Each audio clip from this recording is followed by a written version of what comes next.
ಯಾಕಂದ್ರೆ ಡಿ.ಕೆ. ಶಿವಕುಮಾರ್ ಅವರು ಹೇಳಿಬಿಟ್ರು, ಒಂದು ವಾರಗಳ ಕಾಲ ನಾನು ರಾಜ್ಯದಲ್ಲಿ ಅವೈಲೇಬಲ್ ಇರೋಲ್ಲ. ಮಾಧ್ಯಮದವರು ಅಥವಾ ಯಾರೆಲ್ಲ ಸರ್ಕಾರದಿಂದ ಏನಾದರೂ ಕೆಲಸ ಆಗಬೇಕು ಅಂತ ಹೇಳಿ ಬರೋರು, ಪಕ್ಷದ ಚಟುವಟಿಕೆಗೋಸ್ಕರ ಸಂಪರ್ಕ ಮಾಡ್ಲಿಕ್ಕೆ ಬಯಸುವವರು ಯಾರು ಕೂಡ ಮನೆ ಹತ್ರ ಹುಡ್ಕೊಂಡು ಬರಬೇಡಿ ಅಂತ ಹೇಳಿ. ಎಲ್ಲಿಗೆ ಹೊರಟರು ಡಿ.ಕೆ. ಶಿವಕುಮಾರ್ ಅವರು ಅನ್ನೋ ಪ್ರಶ್ನೆಗೆ ಉತ್ತರ ಅಮೆರಿಕಾದಲ್ಲಿ ಅಧ್ಯಕ್ಷೀಯ ಚುನಾವಣೆ ನಡೀತಿರೋ ಸಂದರ್ಭದಲ್ಲೇನೆ ಡಿ.ಕೆ. ಶಿವಕುಮಾರ್ ಅವರ ಈ ಫ್ಯಾಮಿಲಿ ಟ್ರಿಪ್, ಯುಎಸ್ಗೆ ಹೊರಟಿರುವ ಈ ಫ್ಯಾಮಿಲಿ ಟ್ರಿಪ್ ಅನೇಕ ಕುತೂಹಲಕ್ಕೆ ಕಾರಣವಾಗ್ತಾ ಇದೆ. ಅಮೆರಿಕ ಅಂಗಳಕ್ಕೆ ತಲುಪಿದ್ದಾರೆ ಕರ್ನಾಟಕದ ಕಾಂಗ್ರೆಸ್ ಪಕ್ಷದ ಟ್ರಬಲ್ ಶೂಟರ್. ಯುಎಸ್ ಎಲೆಕ್ಷನ್ ಹೊಸ್ತಿಲಲ್ಲೇ ಡಿ.ಕೆ. ಶಿವಕುಮಾರ್ ಹೋಗ್ತಿರೋದು ಯಾಕೆ? ಸಣ್ಣ ಕುತೂಹಲ. ಡಿ.ಕೆ. ಶಿವಕುಮಾರ್ ಅವರಿಗೆ ರಾಹುಲ್ ಗಾಂಧಿ ಕೂಡ ಸಾಥ್ ಕೊಡ್ತಾರೆ ಅನ್ನೋ ಮಾಹಿತಿ ಇದೆ. ಕಾಂಗ್ರೆಸ್ನ ಇಬ್ಬರು ನಾಯಕರ ಭೇಟಿ ಹಿಂದಿದೆಯಾ ರಾಜಕೀಯ ಉದ್ದೇಶ ಅನ್ನೋ ಸಹಜ ಕುತೂಹಲ. ಆಗ ಟ್ರಂಪ್ ಬೆನ್ನಿಗೆ ನಿಂತಿದ್ರು ಮೋದಿ, ಈಗ ಕಮಲಾ ಹ್ಯಾರಿಸ್ ಬೆನ್ನಿಗೆ ಕಾಂಗ್ರೆಸ್ ಪಾಳೆಯ ನಿಂತಂತೆ ಕಾಣ್ತಾ ಇದೆ. ಇದೇ ಹೊತ್ತಿನಲ್ಲೇ, ಚುನಾವಣೆ ನಡೀತಿರುವ ಹೊತ್ತಿನಲ್ಲೇ ಡಿ.ಕೆ. ಶಿವಕುಮಾರ್ ಅವರು ಖಾಸಗಿ ಕಾರ್ಯಕ್ರಮದ ನಿಮಿತ್ತ ಅಂತ ಹೇಳ್ತಾ ಫ್ಯಾಮಿಲಿ ಟ್ರಿಪ್, ಇದೇ ಸಂದರ್ಭದಲ್ಲಿ ರಾಹುಲ್ ಗಾಂಧಿ ಅವರು ಕೂಡ ಪ್ರವಾಸವನ್ನ ಕೈಗೊಳ್ತಾ ಇರೋದ್ರಿಂದ ಸಾಕಷ್ಟು ಕುತೂಹಲಕ್ಕೆ ಕಾರಣವಾಗ್ತಾ ಇದೆ ಡಿ.ಕೆ. ಶಿವಕುಮಾರ್ ಅವರ ಅಮೆರಿಕ ಈ ಭೇಟಿ. ಇದೇ ವಿಚಾರಕ್ಕೆ ಸಂಬಂಧಪಟ್ಟಂತೆ ಮತ್ತಷ್ಟು ಡೀಟೇಲ್ಸ್ ಅನ್ನ ಗಮನಿಸ್ತಾ ಹೋಗೋಣ. ಅಮೆರಿಕಕ್ಕೆ ಸಿಎಂ ಡಿ.ಕೆ. ಶಿವಕುಮಾರ್ ಅವರು ಫ್ಯಾಮಿಲಿ ಟ್ರಿಪ್ ಅಂತ ಹೇಳಿ ಹೊರಟಿದ್ದಾರೆ. ಹೆಚ್ಚು ಕಮ್ಮಿ ಒಂದು ವಾರ, ಮುಂದಿನ ತಿಂಗಳು ಅಂದ್ರೆ ಈ ತಿಂಗಳ 14ನೇ ತಾರೀಕು ತನಕ ಅವ್ರು ವಾಪಸ್ ಬರೋದಿಲ್ಲ. ಕುಟುಂಬ ಸಮೇತರಾಗಿ ಪ್ರವಾಸಕ್ಕೆ ಹೊರಟಿದ್ದಾರೆ. ಆದರೆ ಇದ್ರ ಹಿಂದೆ ಕೇವಲ ಪ್ರವಾಸಕ್ಕೆ ಹೋಗುವ ಉದ್ದೇಶ ಮಾತ್ರ ಇದೆಯಾ ಅನ್ನೋ ಕುತೂಹಲ. ರಾಜಕೀಯ ಲೆಕ್ಕಾಚಾರವನ್ನ ಕೂಡ ಮುಂದಿಟ್ಕೊಂಡು ಏನಾದರೂ ಯುಎಸ್ ಟ್ರಿಪ್ ಅನ್ನ ಪ್ಲಾನ್ ಮಾಡಿದ್ದಾರಾ ಡಿ.ಕೆ. ಶಿವಕುಮಾರ್?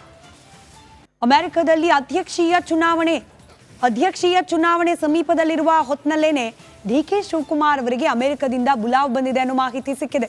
ಇದೇ ನವೆಂಬರ್ 5ರಂದು ಯುಎಸ್ ಅಧ್ಯಕ್ಷೀಯ ಚುನಾವಣೆ ನಡೆಯುತ್ತೆ. ಕಳೆದ 6 ತಿಂಗಳಿನಿಂದ ಕಾಂಗ್ರೆಸ್ ಜೊತೆಯಲ್ಲಿ ಕಮಲಾ ಹ್ಯಾರಿಸ್ ಅವರ ನಂಟು ಕ್ರಮೇಣವಾಗಿ ಹೆಚ್ಚಾಗ್ತಾ ಸಾಗ್ತಾ ಇದೆ. ಇಂದಿನ ಚುನಾವಣೆಯಲ್ಲಿ ಟ್ರಂಪ್ ಅವರ ಬೆನ್ನಿಗೆ ನರೇಂದ್ರ ಮೋದಿ ನಿಂತಿದ್ರು, ಅದಕ್ಕೆ ವಿರುದ್ಧ ಅನ್ನೋ ರೀತಿಯಲ್ಲಿ ಈ ಬಾರಿ ಚುನಾವಣೆಯಲ್ಲಿ ಟ್ರಂಪ್ ಎದುರಾಳಿಗೆ ಕಾಂಗ್ರೆಸ್ ಸಪೋರ್ಟ್ ಮಾಡ್ತಾ ಇದೆಯಾ? ಕಮಲಾ ಹ್ಯಾರಿಸ್ ಆಹ್ವಾನದ ಹಿಂದೆ ರಾಜಕೀಯ ಲೆಕ್ಕಾಚಾರಗಳೇನಾದರೂ ಅಡಗಿದೆಯಾ ಅನ್ನೋ ಸಣ್ಣ ಕುತೂಹಲ. ಡಿ.ಕೆ. ಶಿವಕುಮಾರ್ ರಾಹುಲ್ ಗಾಂಧಿ ಭೇಟಿ ಬಗ್ಗೆ ಇದೀಗ ಚರ್ಚೆ ಪ್ರಾರಂಭವಾಗಿದೆ. ಸದ್ಯಕ್ಕೆ ನಾರ್ತ್ ಕ್ಯಾರೋಲಿನಾದಲ್ಲಿ ಕಾರ್ಯಕ್ರಮ ಒಂದರ ಬಗ್ಗೆ ಉಲ್ಲೇಖ ಮಾಡಿದ್ದಾರೆ. ಆ ಖಾಸಗಿ ಕಾರ್ಯಕ್ರಮಕ್ಕೋಸ್ಕರ ನಾನು ಹೋಗ್ತಾ ಇರೋದು ಅಂತ ಹೇಳಿದ್ದಾರೆ ಡಿ.ಕೆ. ಶಿವಕುಮಾರ್ ಅವರು. ಆದರೆ ಕಾರ್ಯಕ್ರಮ ನಾಮಕಾವಸ್ಥೆ, ಹಿಂದಿನ ಲೆಕ್ಕಾಚಾರಗಳು ಬೇರೆಯದ್ದೇ ಇದೆಯಾ ಅನ್ನೋ ಅನುಮಾನ.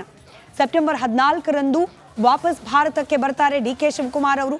ಸರಿಸುಮಾರು 1 ವಾರಗಳ ಕಾಲ ಅಮೆರಿಕ ಪ್ರವಾಸ. ಈ ಪ್ರವಾಸದ ಸಂದರ್ಭದಲ್ಲಿ ರಾಹುಲ್ ಗಾಂಧಿ ಹಾಗೆ ಡಿ.ಕೆ. ಶಿವಕುಮಾರ್ ಅವರು ಕಮಲಾ ಹ್ಯಾರಿಸ್ ಅವರನ್ನ ಭೇಟಿಯಾಗ್ತಾರಾ? ಅಧ್ಯಕ್ಷೀಯ ಚುನಾವಣೆ ಕುರಿತಂತೆ ಏನಾದರೂ ಲೆಕ್ಕಾಚಾರಗಳು, ಮಾತುಕತೆಗಳು, ಚರ್ಚೆಗಳೇನಾದರೂ ನಡೆಯುತ್ತಾ ಅನ್ನೋ ಕುತೂಹಲ ಸದ್ಯಕ್ಕೆ ಮನೆ ಮಾಡಿದೆ. ಇಲ್ಲಿ ಗೃಹ ಸಚಿವರನ್ನ ಟಾರ್ಗೆಟ್ ಮಾಡಬೇಕು ಅಂತಲೋ ಅಥವಾ ಕಾಂಗ್ರೆಸ್ ಪಕ್ಷದ ಸರ್ಕಾರ ಇದೆ ಪದೇ ಪದೇ ಪ್ರಶ್ನೆ ಕೇಳಬೇಕು ಅಂತಲೋ ಉದ್ದೇಶ ಅಲ್ಲ. ಆದರೆ ಜವಾಬ್ದಾರಿಯುತ ಮಾಧ್ಯಮವಾಗಿ ರಾಜ್ಯದಲ್ಲಿ ಇರ್ತಕ್ಕಂಥ ಸ್ಥಿತಿಗತಿಗಳ ಬಗ್ಗೆ ಬೆಳಕು ಚೆಲ್ಲೋದು, ಜನರಿಗೆ ಅದನ್ನ ಗಮನಕ್ಕೆ ತರೋದು, ಹಾಗೆ ಆಡಳಿತಾರೂಢ ಪಕ್ಷವಾದ ಕಾಂಗ್ರೆಸ್ ಆಗಿರ್ಬೋದು, ಬಿಜೆಪಿ ಆಗಿರ್ಬೋದು, ಯಾವ ಪಕ್ಷ ಆಡಳಿತವನ್ನ ನಡೆಸ್ತಾ ಇದೆ ಅದಕ್ಕೆ ಇರುವ ವಸ್ತುಸ್ಥಿತಿಯನ್ನ ಮತ್ತೆ ಮತ್ತೆ ನೆನಪು ಮಾಡೋದು ಮಾಧ್ಯಮಗಳ ಕರ್ತವ್ಯ. ಆ ಕರ್ತವ್ಯವನ್ನ ರಿಪಬ್ಲಿಕ್ ಕನ್ನಡ ಮಾಡ್ತಾ ಇದೆ.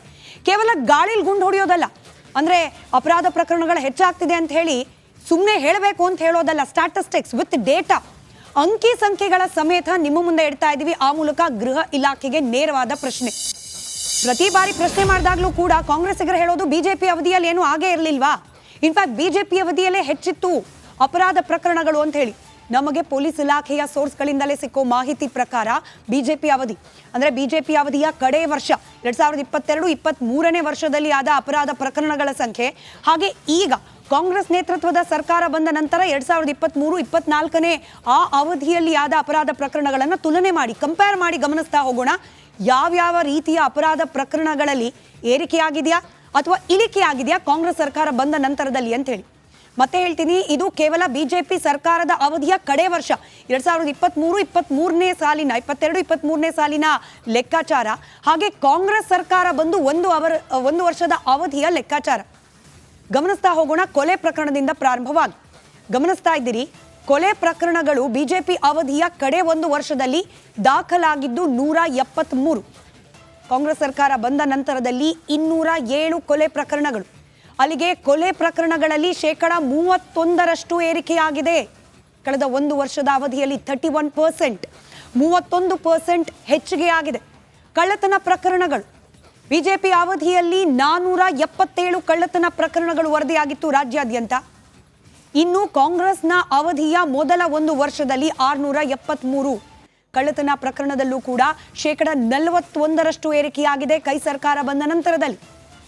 ವೆರಿ ಇಂಪಾರ್ಟೆಂಟ್, ಲೈಂಗಿಕ ಕಿರುಕುಳದ ವಿಚಾರವನ್ನು ನಾವು ಗಮನಿಸಿದಾಗ ಬಿಜೆಪಿ ಅವಧಿಯಲ್ಲಿ 731 ಒಂದು ವರ್ಷದ ಅವಧಿಯಲ್ಲಿ ದಾಖಲಾದ ಪ್ರಕರಣಗಳು. ಅದೇ ಕಾಂಗ್ರೆಸ್ ಸರ್ಕಾರ ಬಂದ ನಂತರದಲ್ಲಿ ಗಮನಿಸಿ 1163 ಲೈಂಗಿಕ ಕಿರುಕುಳದ ಪ್ರಕರಣಗಳು ಅಧಿಕೃತವಾಗಿ ದಾಖಲಾಗಿರೋದಿದು. ಎಷ್ಟೋ ಪ್ರಕರಣಗಳು ಪೊಲೀಸ್ ಠಾಣೆಯ ಮೆಟ್ಟಿಲೇ ಇರೋದಿಲ್ಲ. ಮೆಟ್ಟಿಲೇರಿದ್ರೂ ಕೂಡ ಅಲ್ಲಿ FIR ಹಂತಕ್ಕೆ ಹೋಗಿ ತನಿಖೆ ಆಗೋ ಹಂತಕ್ಕೆ ಹೋಗೋದಿಲ್ಲ. ಇವೆಲ್ಲವೂ ಕೂಡ ಅಧಿಕೃತವಾಗಿ ರಿಜಿಸ್ಟರ್ ಆಗಿರುವ ಕಂಪ್ಲೇಂಟ್ಗಳ ಸಂಖ್ಯೆ. 731 ಬಿಜೆಪಿ ಅವಧಿ, ಕಾಂಗ್ರೆಸ್ ಅವಧಿಯಲ್ಲಿ 1163, 55%. ಕಾಂಗ್ರೆಸ್ ಆಡಳಿತದ ಒಂದು ವರ್ಷದ ಅವಧಿಯಲ್ಲಿ 55%ನಷ್ಟು ಲೈಂಗಿಕ ಕಿರುಕುಳದ ಪ್ರಕರಣಗಳಲ್ಲಿ ಏರಿಕೆಯಾಗಿದೆ. ಮಕ್ಕಳ ವಿರುದ್ಧದ ಕ್ರೈಮ್, ಪುಟ್ಟ ಮಕ್ಕಳ ಮೇಲಾಗ್ತಾ ಇರುವ ದೌರ್ಜನ್ಯ, ಶೋಷಣೆ ಪ್ರಕರಣಗಳು ಬಿಜೆಪಿ ಅವಧಿಯಲ್ಲಿ ದಾಖಲಾಗಿದ್ದು 561, ಕಾಂಗ್ರೆಸ್ ಅವಧಿಯಲ್ಲಿ ದಾಖಲಾಗಿರುವುದು 631, 12.5% ಏರಿಕೆಯಾಗಿದೆ. ಕೇವಲ ಮಹಿಳೆಯರ ವಿರುದ್ಧದ ಕ್ರೈಮ್ಗಳ ಸಂಖ್ಯೆಯನ್ನೇ ನಾವು ಗಮನಿಸಿದಾಗ ಬರೋಬ್ಬರಿ 3260 ಪ್ರಕರಣಗಳು. ಪ್ರಶ್ನೆ ಕೇಳಬೇಕಲ್ವಾ? ಗೃಹ ಸಚಿವರು ಅಂತ ಹೇಳಿ ಡಾಕ್ಟರ್ ಜಿ ಪರಮೇಶ್ವರ್ ಅವರನ್ನ ನೇಮಕ ಮಾಡಿರೋದೇ ಇಂಥ ಚಟುವಟಿಕೆಗಳಿಗೆ ಕಡಿವಾಣ ಹಾಕುವಂತಹ ಕಟ್ಟುನಿಟ್ಟಿನ ಆಡಳಿತವನ್ನ ನಡೆಸಲಿ ಅಂತ ಅಲ್ವಾ? ಗರಂ ಆಗೋದು ಮಾಧ್ಯಮಗಳ ಮೇಲೆ ಮಾತ್ರ ಅಲ್ಲ, ಇಂಥ ಹೇಯ ಕೃತ್ಯವನ್ನ ನಡೆಸಿ ಸಿಗಾಕೊಳ್ತಿದ್ದಾರಲ್ಲ ಅವ್ರ ಮೇಲೆ ತೋರಿಸಿ ನಿಮ್ಮ ಗರಮನ್ನು. ಅವರ ವಿರುದ್ಧವಾಗಿ ಕ್ರಮ ಕೈಗೊಳ್ಳಿಕ್ಕೆ ಏನಾದರೂ ಪೊಲೀಸ್ ಇಲಾಖೆಯಲ್ಲಿ ಹಿಂದೆಟಾಗ್ತಾ ಇದ್ರೆ ಅವ್ರ ಮೇಲೆ ತೋರಿಸಿ ಗರಮನ್ನ. ಪರಮೇಶ್ವರ್ ಸಾಹೇಬ್ರೆ, ಅವತ್ತು ಮಾಧ್ಯಮದವರು ದರ್ಶನ್ ವಿಚಾರವನ್ನ ಪ್ರಶ್ನೆ ಮಾಡಿದಾಗ ಇದೊಂದೇ ವಿಚಾರನ ಅಂತ ಕೇಳಿದ್ದೀರಿ. ಇವತ್ತು ಇಷ್ಟು ವಿಚಾರವನ್ನ ನಿಮ್ಮ ಮುಂದಿಟ್ಟಿದ್ದೀವಿ.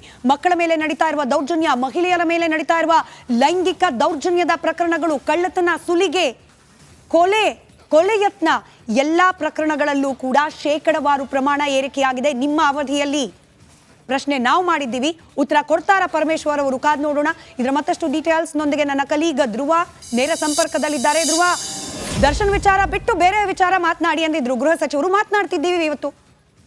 ಡೇಟಾ ಸಮೇತ ಬಯಲಿಗೆ ಎಳೆದಿದ್ದೇವೆ. ಕಾಂಗ್ರೆಸ್ ಅವಧಿ ಬಂದ ನಂತರದಲ್ಲಿ ಅಪರಾಧ ಪ್ರಕರಣಗಳಲ್ಲಿ ಯಾವ ರೀತಿ ಏರಿಕೆ ಆಗಿದೆ ಅಂತ ಹೇಳಿ ಉತ್ತರ ಕೊಡ್ತಾರಾ ಪರಮೇಶ್ವರ್ ಅವರು, ಅಥವಾ ಮೀಟಿಂಗ್ ನಲ್ಲೇ ಬಿಸಿ ಇರ್ತಾರಾ ಅಂತ ಹೇಳಿ?